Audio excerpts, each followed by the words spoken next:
तो नमस्कार दोस्तों, स्वागत है एक बार फिर से हमारे एक नई वीडियो में। और इस वक्त हम मौजूद हैं देवघर के नंदन पहाड़ में। और जैसा कि ये जो क्षेत्र है वो गोड्डा लोकसभा क्षेत्र के अंतर्गत आता है और यहाँ पर चुनाव जो है परसों यानी कि 1 जून को है।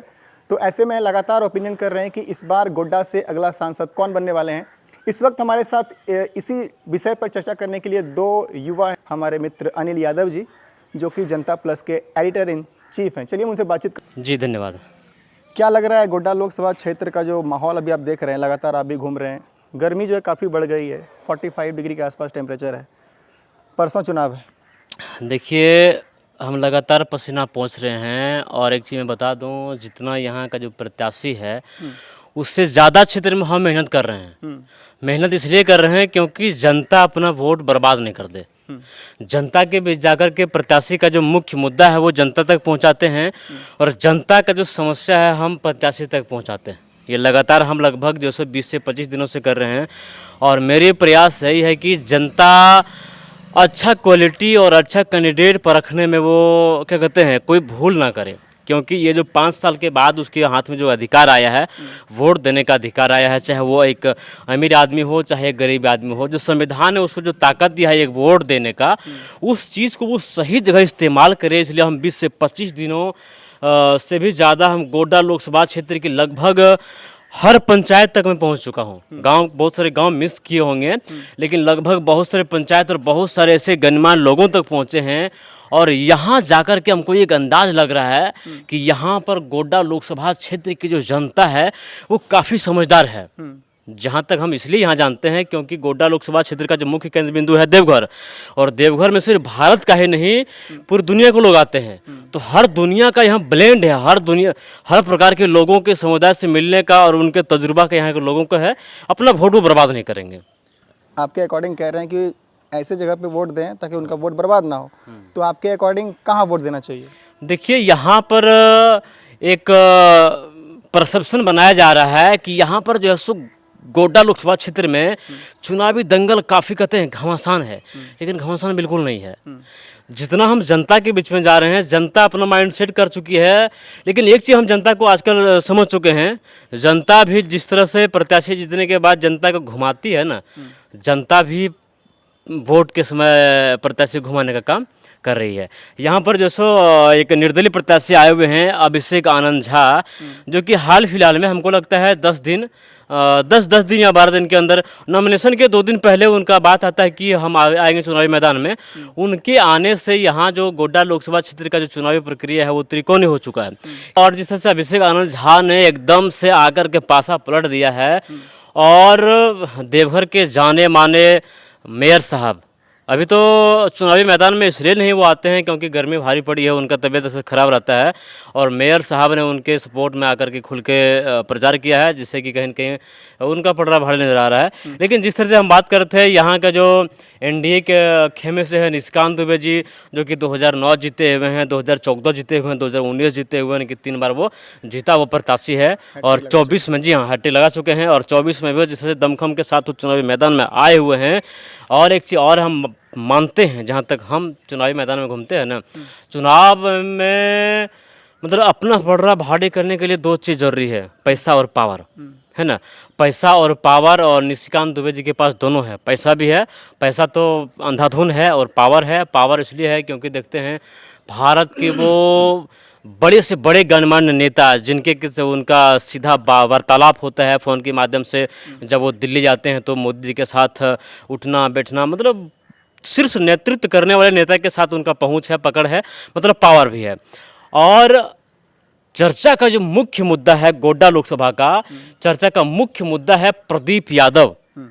प्रदीप यादव जो कि पड़ैयाहाट से आते हैं और वो 5 बार एमएलए रह चुके हैं, विधायक रह चुके हैं, 1 बार सांसद भी जीते हुए हैं, और कैबिनेट मिनिस्टर भी रहे हैं, वो मंत्री भी रह चुके हैं।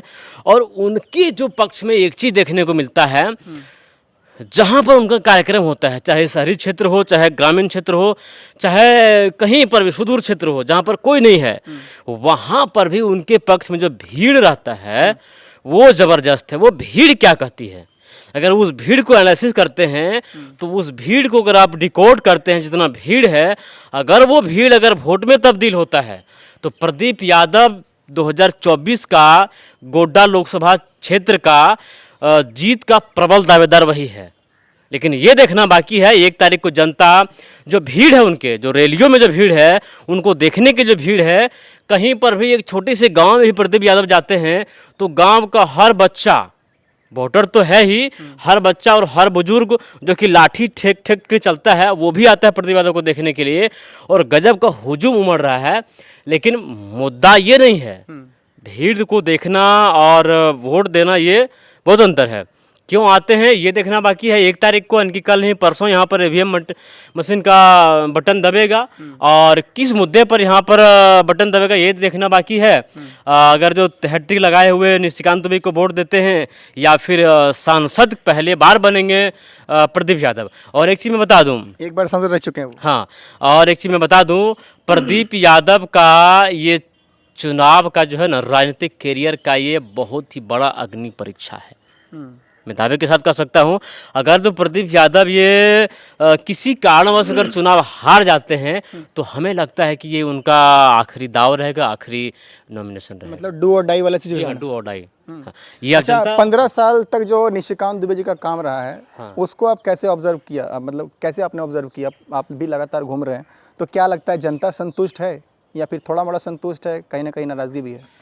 देखिए, जनता खुलकर नहीं बात कर रही है, ठीक है, जनता खुल के इसलिए नहीं बात कर रही है क्योंकि ये अब कहना मुश्किल है।